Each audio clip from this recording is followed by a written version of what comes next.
Galit si Senadora Miriam Defensor Santiago sa petisyon na nagsusulong na mabawi ang kanyang pagkakahirang sa International Criminal Court. Naniniwala ang senadora na may kasabwat sa Malacanang ang pasimuno nito. Ayon naman sa palasyo, suportado mismo ni Pangulong Aquino ang pag-upo ni Santiago sa ICC. Nakatutok si Maki Pulido. Tatak na ni Senadora Miriam Santiago ang makulay na pananalita. I was already hoping with all my heart that God would strike me dead.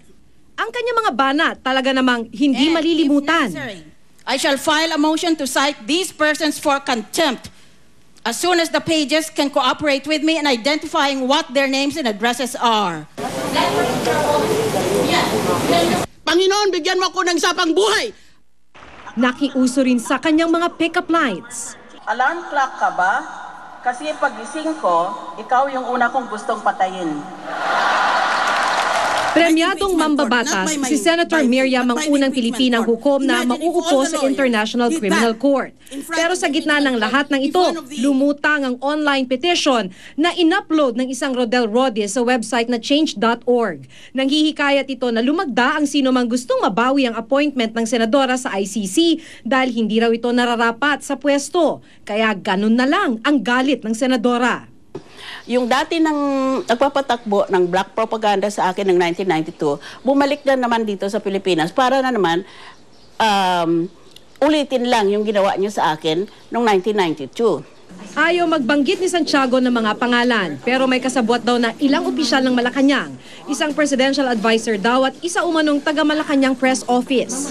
Siguro ang presidente, ganito lang sinabi niya, bahala na kayo dyan sa mga kalaban, ganon siguro. I'm not going to fall into your traps because I believe your IQs are very much lower than mine. Alam ko naman, nabayaran lang sila eh. Kaya tumigil ng paggastos ang Malacanang dahil hindi ako naninira kay President Aquino. Nakikiusap si Santiago kay Pangulong Aquino, sabihan daw sana ang mga tauhan niyang tigilan na siya.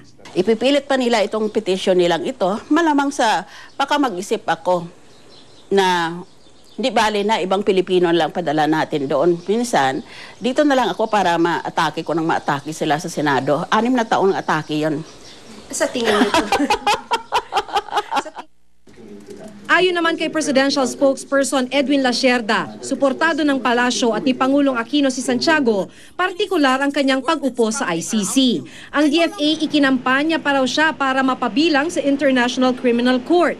Hindi naman daw masagot ng Malacanang ang tungkol sa presidential advisor at isang taga-Malacanang press office na tinutukoy ni Miriam dahil hindi niya ito pinangalanan. Ang termino ni Santiago bilang senador ay matatapos sana sa taong 2016 pa. Pero sa ngayon, tuloy ang pag-upo ng senador sa ICC na nakabase sa The Hague, Netherlands. May 9-year term si Santiago bilang ICC judge. Maki Pulido, nakatutok, 24 oras. Chika Minutes! Pasok si Batangas Governor Vilma Santos Recto sa top 13 senatorial balls ng isang survey. Dahil dito, iniisip na ba ni Governor V na tumakbo sa naturang posisyon? Alamin sa chika ni Lars Santiago. Dahil entertainment press ang kaharap ni Batangas Governor Vilma Santos Recto, relax na relax siya. Itinuturing daw kasi niyang kaibigan ng mga ito dahil matagal na niyang kasama. Ipagdiriwang ng Star for All Seasons ang kanyang 50th anniversary sa showbiz. Muli, binigyan niya ng halaga ang kalusugan na isa sa pangunahin daw niyang advokasya sa Batangas. I take care of my health too by exercising. Talagang kahit kumisan anong pagod ko, sinisiguro ko na may time ako to exercise. Yun lang ang pinaka-importante. And then yung susunod ka na rin po, yung tamang pagkain. Ngayong weekend, papuntang Hawaii si Ate V, kasama ang asawang si Senator Ralph Recto at ang anak nilang si Ryan Christian para magbakasyon. Nagulat ang gobernadora nang hingan ng reaksyon tungkol sa pagkakasama niya sa top 13 senatorial balls sa bagong Pulse Asia Survey. Hindi raw kasi niya iniisip na tumakbo sa national position. Ang dami na yatang magiging magpamilya doon. No, again, if I may seriously, no political ambition. Given a chance, I want to finish my 3rd term in Batangas. Pero to aim for a higher position, at this point in time, hindi pa po muna. Hindi rin nakaligtas si Ate V tungkol sa mainit na issue ng pag-o-open ng SALN. Masaya pang sinabi ng gobernadorang wala naman daw silang problema ni Senator Ralph pagdating sa pagiging open sa SALN. In fact, pagka naglalagay ho sila ng mga politiko na medyo nasa top 5, na medyo malalaki yung pera, nakakasama kami ni Ralph kasi combined din yung pera namin ni Ralph bilang mag-asawa. Utang na loob, 9 years old, tinrabaho ko na yan, no? Kung anong meron ako, pinaghirapan ko yan. At totoo, may pera ako. Pagdating sa dollar account, game din sa pag-amin si Ate V. Meron akong dollar account. Ilang account? Sa tinagal-tagal ba naman ito, hindi magkakaroon. Meron ako. Siguro mga 2 yon. War Santiago, nakatutok 24 oras. Wagi ang Pinay Broadway actress si Ana Maria Perez de Tagle sa 2012 BroadwayWorld.com Awards. Best Featured Actress in a Musical ang iginawad kay Ana Maria para sa play na Godspell. Matapos manguna sa online poll na pinagbotohan ng libo-libong theater fans. Nanalo rin ang Godspell ng Best Revival of a Musical. Si Ana Maria po ang apo ng veteranong aktres at singer na si Sylvia La Torre. Lumabas din siya sa Disney movie na Camp Rock at sa TV series na Hannah Montana. Meron po tayong balita mula sa lungsod ng Cebu. 2 babae ang nagrereklamo ngayon na impeksyon na maselang bahagi ng kanilang likuran. Kanilang ipinaritoke. Ang nagpakilalang doktor na gumawa ng palpak na operasyon, walang may pakitang lisensya, naloko na. Nakatutok si Ana Desamparado ng GMA Cebu. Imbis na dagdagan pa sakit ang inabot ng 2 babaeng ito matapos na mailalim sa collagen butt injection na isinagawa ng isang nagpakilalang doktor na si Gloria Rabor. Kwento nila May at Julia, di nila tunay na pangalan, una silang nagpanusip sa suspect. At dahil naging maganda naman daw ang resulta, nagdesisyon silang bumalik para iparitoke naman ang kanilang puwetan sa pamamagitan ng collagen injection. Pero paglipas ng ilang linggo, namula, namaga at sumakit daw ang pinaritoking bahagi ng katawan. Di mo ko kato, gusahay mangut-ngut. Dito na nagdesisyon sina May at Julia na muling magpakonsulta sa suspect. Amo na siyang tiksan, lain na siya inistoryan to si is to believe ko no. Papitli lang na og alubati. Agad na dumulog sa Metro Cebu Criminal Investigation and Detection Group ang mga biktima at isang entrapment operation ang iskinasa sa klinik na nasa bahay mismo ng suspect. Upon signal of one of the victims inside the house, gidaga nato siya o gidakop. Dito na napag-alamang peke at walang lisensya si Rabor at ang kanyang klinik. Samot-saring gamit medikal ang na-recover sa klinik ng suspect. Tumanggi namang magbigay ng pahayag si Rabor. Kasong illegal practice of medicine at estafa ang kakaharapin ng suspect. Ang mga biktima naman, umaasang mananagot si Rabor sa krimeng nagawa. Ipapatingin din daw nila sa lisensyadong doktor ang pinaritoking bahagi ng kanilang katawan. Ana Desamparado, nakatutok 24 oras. Si Mel Tiangco, ang inyong kapusong totoo. Ayon sa Department of Education, kakulangan ng gamit pang eskwela ang isa sa mga dahilan kung bakit maraming estudyante ang napipilitang mag-drop out sa elementarya. Bilang tugon, patuloy po sinasagawa ng GMA Kapuso Foundation ang project na unang hakbang sa kinabukasan. Samahan niyo kami sa aming paglalakbay sa Cagayan Valley para ihatid ang mga bagong gamit pang eskwela. Napapagitnaan ng kabundukan ng Cordillera at Sierra Madre ang lambak ng Cagayan. Nasa dulo halos ng Pilipinas. Mainit ang sikat ng araw. Hindi birong bagtasin ang kanilang kabundukan at katubigan. Sa katunayan, 17 ilog ang aming tinawid upang marating ang ilang eskwelahan. Pero talaga namang nakakapawi ng hapon ang mga ngiti ng mga bata. Ngiting todo bigay at maipakaway-kaway pa. At kahit walang ngipin, ngiting approve pa rin. Dahil ngayong pasukan, bagong-bago ang kanilang mga bag at gamit pang eskwela. They look forward ba doon sa pagpasok nila sa eskwela na meron na rin silang sariling gamit, hindi na rin sila mahihiya. Ang feeling kasi nila, pag wala silang gamit, para bang sila, parang secluded sila, mga ganyan. Mahihiya-hiya sila. Pero ngayon, proud na rin sila. Hindi ko po inakakalang makakarating po kayo dito sa sulok-sulukan ng Pilipinas sa Puto, Cagayan.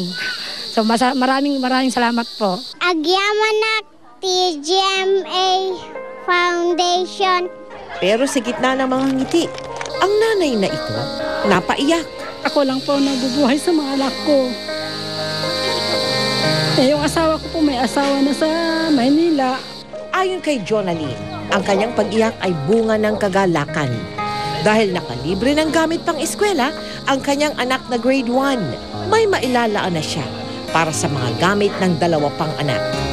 Malaking bagay daw ito, lalo na sa katulad niyang magulang na walang katuwang sa pagtataguyod ng mga anak. Second year high school lang ang natapos si Jonaline at pangarap niyang makapagtapos ng kolehiyo ang kanyang mga anak. Sinasabi ko po sa mga anak ko na tapusin nila pong mag-aral para matulungan din nila ako paglaki nila para hindi sila magaya sa akin.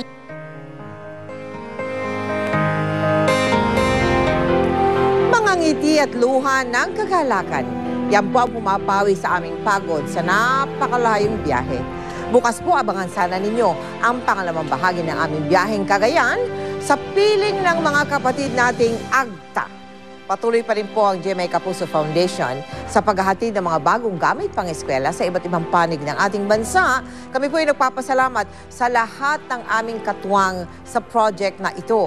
Kung nais po ninyo maging bahagi sa aming mga projects, maaari po kayo magsadya sa aming tanggapan o magdeposito sa aming mga bank account o sa anumang sangay ng Cebuana Luwilier.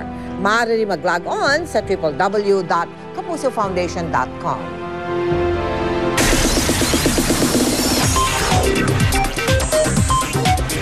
Chika Minute! Bumida sa anniversary issue cover ng isang fashion magazine ang mga tinaguriang It Girls sa showbiz. Kabilang ang Kapuso stars sa sina Solen Yusaf at Isabel Daza. Silipin niyan sa chika ni Aubrey Carampel. Solen Yusaf, Isabel Daza, Ann Curtis, Georgina Wilson, at Liz Uy. Sila ang tinaguriang It Girls na bumida sa cover ng Preview magazine. Kinunan niya ng photographer to the stars na si Mark Nicdao. Hindi maikakailang matindi ang star power ng 5 cover girls. Huwag na nga raw magtaka kung bakit laman sila madalas ng iba't ibang advertisements, mababillboard man o television. Pero bukod sa kanilang impressive showbiz resume, ipinagmamalaki rin ng It Girls ang kanilang matibay na pagkakaibigan sa likod ng kamera. Kaya nga ay kinatutuwa raw talaga nilang magsama-sama para sa isang photoshoot. We're all happy because it's something na we're gonna show our kids. Yes. When we're old, we have hot pictures. Pero hindi raw biro ang ginawa nila para sa shoot na ito, lalo pa at para silang mga gymnast na nag-pose kasama ang ilang rings. I swear I've actually never had exert so much physical effort in any shoot. I never knew na because it's a sports issue, we're really gonna be sweating and working out. Ano to, Olympics? I just hope that they make the other girls do the same.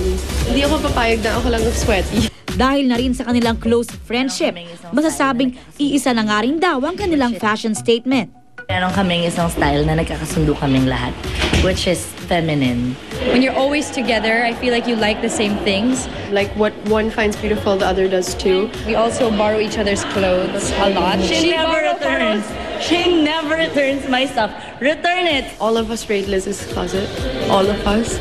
Sometimes I try to steal from Liz. Of course, Belle goes to my house, gets all my stuff all the time. I always find her wearing my stuff. Inilarawan din ng BFFs ang isa't isa. Try George. Go. Just kidding. Sensitive. Newly stressed si Robby. Hot. Si Anne, masarap siyang kasama rin kasi uto-uto. One word to describe Liz. Go. Sexy. Fierce. Belle is She's looking for hot. Wait, she's stingy. Actually, siya ang pinaka-conservative. And you didn't say anything about her.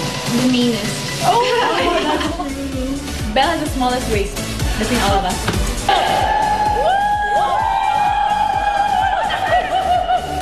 Sumisikat din sa YouTube ang isang video ng magkakaibigan habang nagkukulitan sa pictorial. Nilapatan pa nga ito ng hit song na Call Me Maybe ni Carly Rae Jepsen. Mahigit 2 linggo pa nga lang itong in-upload sa video sharing website, more than 1 million times na itong pinanood. Aubrey Carampel, updated sa Showbiz Happening. Susunod ang mga pinakabagong pinagkakatuwaan at pinag-uusapan ng mga Pinoy sa internet.